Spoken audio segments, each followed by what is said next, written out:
Sun டிவிக்கு நான் எதிரி கிடையாது. ஆனா நீங்க கோயிலுக்கு எதிரியா வந்தீங்கன்னா முதல் எதிரி உங்களுக்கு மேல நிப்பேன். சன் டிவி டிஎம்கே டிவிகளுக்கு எதிரி கிடையவே கிடையாது. கோயிலுக்கு எகென்ஸ்டாகவும் தெய்வ விக்கிரங்கள் எகென்ஸ்ட் யார் வந்தாலும் சரி தலையை அடமான வச்சு எதிர்ப்பேன். ரிமைண்டர் ஆஃப் லைஃப் வரைக்கும் சண்டை போடுவேன், விட்டு கொடுக்க மாட்டேன். இது என்ன நாடு? இந்த சண்டைகளை எல்லாம் காரணம் முன்னாடி நிற்கிற அம்பட்டு தமிழர்களுக்கு சார்பா நான். கோயிலுக்கா யார் சார் இருக்கா சண்டை போடுறதுக்கு? இந்த தெய்வ விக்கிரகம் அந்த கோயிலிருந்து திருடப்பட்டது.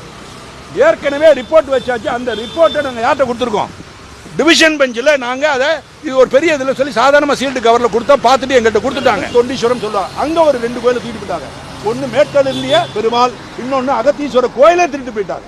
ஸோ இப்படியெல்லாம் இருக்கு. நிறைய வழக்கில் இப்போ நான் ஒரு 1 வீக் ஆர் 2 வீக்ஸில் கிளம்பிடுவேன். கொஞ்சம் கொஞ்சமாக போட போகும்போது என்னன்னா இதுக்கு எல்லா எஃப்ஐஆரும் நானே கூட எல்லாரும் பயந்துக்கிறாங்க. அதனால் ஒவ்வொன்றையும் நானே கையெழுத்து போகிறதுனால அந்த வழக்கு கோர்ட்டில் வர போகும்போது கூண்டில் யார் நிற்கணும்? நான் நிற்கணும். சின்ன சின்ன ஆளுகள்லாம் லீடராக வந்தால் ரொம்ப நல்லது, தப்பு இல்லை. நான் அதனால வித்தியாசப்படலை. ஏன் இப்படி கத்துறாரு இவர்? கோயிலுக்கா ஏன் பேசுறாரு? இவர் என்னடா சொல்றாரு? உண்மை இருக்கா இல்லையா? அதை கொஞ்சம் பாருங்க. அப்படி சொன்னா நல்லா இருக்கும், தப்பு இல்லை. மத ரீதியிலேயே ஜாதி உணவுல உடைச்சு தொங்குறதுனால நம்மளுக்கு என்னப்பா? இப்ப நீங்க பாக்குறது என்கிட்ட என்ட்ரி முடிச்ச உடனே டிவியில போட்டுட்டு எஸ்கேப் டு விக்டரி, அடுத்த கேஸுக்கு போயிருவீங்க. ஆனா இவைகள் அனைத்தும் உங்களுடைய முன்னோர்கள் ஆயிரக்கணக்கான வருஷத்துக்கு முன்னாடி செஞ்சிருக்காங்க. 700 தெய்வ விக்கிரங்களை தூக்கிட்டு போயிட்டாங்க கோயில்ல இருந்து. எப்ப இந்த அறநிலையத்தில் வந்த பிறகு 638 தெய்வ விக்கிரங்களை தூக்கிட்டு போயிட்டாங்க.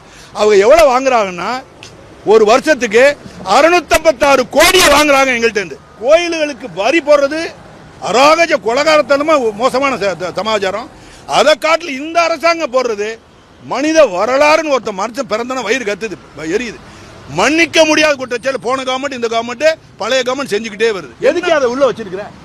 உனக்கு தலையில மூளை இருக்கா இல்லையா? வேலை பார்க்குதா இல்லையான்னு கேளுங்க அந்த கமிஷனர் போய். எதுக்கு அந்த பித்தளை சிலையை உள்ள வச்சிருக்க?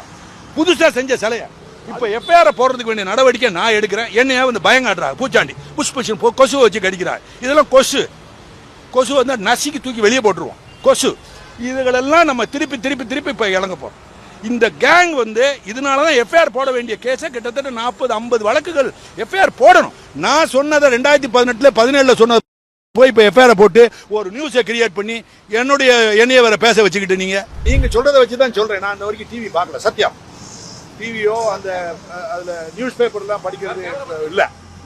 அதனால நீங்க சொல்றது வந்து வெளிநாட்டில் காஞ்சிபுரம் ஏகாம்பரநாதர் கோயில் இருக்கக்கூடிய சோமஸ்கந்தர் ஐடல் அந்த தெய்வ விக்கிரகத்தை ஒரு ஏதோ மியூசியத்தில் இருக்கிறத கண்டுபிடிச்சிட்டாங்க அப்படின்னு சொல்லி போட்டிருக்காங்கன்றீங்க.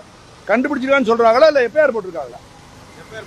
எஃப்ஐஆர் போட்டிருக்காங்க அப்படின்னு நீங்க சொல்றீங்க. இதை வச்சுதான் என்னால சொல்ல முடியும். அவங்க கண்டுபிடிச்சிருக்காங்கன்னு சொன்னாங்கன்னா அது இப்ப கண்டுபிடிச்சிருக்காங்கன்னு சொன்னா அது பொய்யா அது